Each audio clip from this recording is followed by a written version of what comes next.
Assalamualaikum warahmatullahi wabarakatuh. Innal hamdalillah, salatan wa salaman ala Rasulillah, amma ba'd. Saudaraku yang dimuliakan Allah Subhanahu wa taala, Indonesia dengan segala keragaman budayanya, ternyata yang lebih patut kita syukuri adalah bagaimana kekayaan alam yang luar biasa. Bahkan sejauh mata memandang, seakan-akan Allah itu menitipkan sebagian gambaran surga di tanah kita tercinta. Sejengkal demi sejengkal tanah yang kita pijak ini seakan-akan selalu saja memunculkan berkah dimanapun berada. Tetapi di balik semua keindahan-keindahan itu, kini Indonesia telah menampakkan raut sedih di wajahnya, di mana eksploitasi alam terjadi bahkan kian parah. Kerusakan dan pembakaran hutan terjadi hampir setiap saat. Penambangan liar terjadi, ekosistem rusak, kemudian pencemaran lingkungan terjadi hampir di setiap tempat. Tahun 2020 sampai dengan 2021 bahkan kita mendapatkan rapot sebagai produsen sampah makanan terbesar kedua di dunia setelah Arab Saudi. Bahkan hari ini tahun 2025 kita mendapatkan rapot juga, laporan data dari Bappenas, Indonesia bisa menghasilkan 23 sampai dengan 48 juta ton sampah makanan dalam 1 tahun. Ini merupakan sebuah keprihatinan luar biasa. Padahal jika makanan itu bisa dikelola dengan baik, jumlah segitu itu bisa dibagi rata sebanyak 125 juta orang yang bisa makan dan bisa memanfaatkannya. Inilah bagaimana sikap kita agar mampu lebih paham tentang bagaimana konsep bersyukur di dalam diri kita. Bersyukur bagaimana tentang kekayaan alam Indonesia tidak hanya dengan cara membanggakan keindahannya, tetapi mampu menjaga ekosistem lingkungan yang ada. Allah Subhanahu wa ta'ala berfirman di dalam Al-Quran suratul Baqarah ayat 29 sampai dengan 30. A'udzu billahi minasyaitonir rajim. Bismillahirrahmanirrahim. Huwallazi khalaqa lakum ma fil ardi jami'an thumma istawa ila as-samaa'i fasawwahunna sab'a samawat wa huwa bikulli syai'in 'alim. Wa idh qala rabbuka lil malaikati inni ja'ilun fil ardi khalifah qalu ataj'alu fiha man yufsidu fiha wa yasfiku ad-dima' wa nahnu nusabbihu bihamdika wa nuqaddisu lak qala inni a'lamu ma la ta'lamun. Shadaqallahul adzim. Dua ayat ini memberikan satu pengingat untuk kita refleksikan bersama. Ternyata Allah Subhanahu wa ta'ala selain menitipkan alam ini, pada ayat ke-29 Allah berfirman, Huwallazi khalaqalakum. Kekuasaan Allah, Allah itu menciptakan semesta ini lakum, untuk diri kita.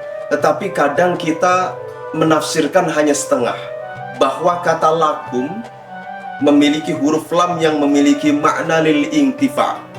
Sebenarnya tidak hanya untuk dimanfaatkan saja. Alam ini selain dimanfaatkan, dia juga memiliki makna litanzim, maintenance, menjaga, memelihara, litahmil, untuk mengelola, menjaga dengan baik.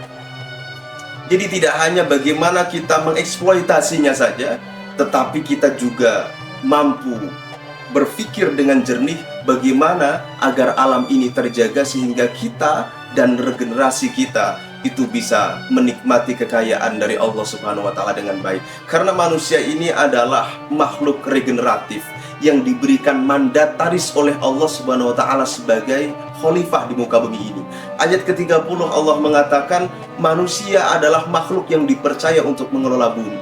Muncul asumsi para malaikat, ataj'alu fiha may yufsidu fiha wa yasfikud dima. Ya Allah, bukankah ketika manusia dijadikan sebagai khalifah, akankah dia memiliki dua potensi? Yang pertama yaitu merusak, yang kedua adalah saling menumpahkan darah.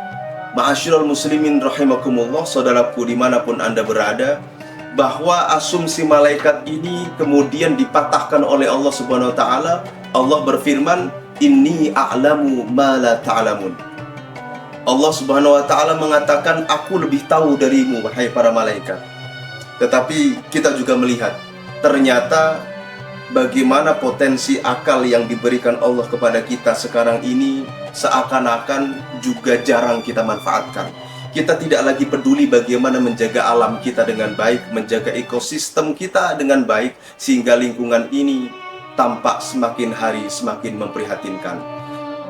Kerabatku yang dimuliakan Allah Subhanahu wa taala, hadirnya Rasulullah Shallallahu alaihi wasallam tidak hanya berbicara tentang ritual-ritual syariat saja, tetapi di banyak kesempatan Rasulullah Shallallahu alaihi wasallam juga sering mengkampanyekan bagaimana menjaga ekosistem lingkungan kita. Seorang sahabat Rasulullah Shallallahu alaihi wasallam, Abu Ayyub Al-Ansori, satu ketika mendengar Rasulullah Shallallahu alaihi wasallam berbicara tentang adiwiyata, bagaimana kita mencintai lingkungan. Kata Rasul, "Ma min rajulin yaghrisu gharsan illa kataballahu azza wa jallahu min ajri qadra ma yakhruju min tamari dzalikal ghars." Allah Subhanahu wa taala melalui Rasulnya menitip pesan nih kepada kita. Ternyata kata Rasul, siapapun dari kita yang menanam pohon, maka tidaklah Allah mencatat kecuali dengan pahala-pahala yang banyak sebanyak buah yang dihasilkan dari pohon yang ia tanam. Masya Allah, demikianlah bagaimana Rasul menganjurkan kita untuk peduli terhadap lingkungan kita. Bahkan di dalam konsep fikih, saudaraku, di fikih itu ada yang namanya maqasidus syariah. Bagaimana syariat-syariat itu ditanamkan kepada kita untuk dilakukan semata-mata memiliki tujuan 5 hal diantaranya.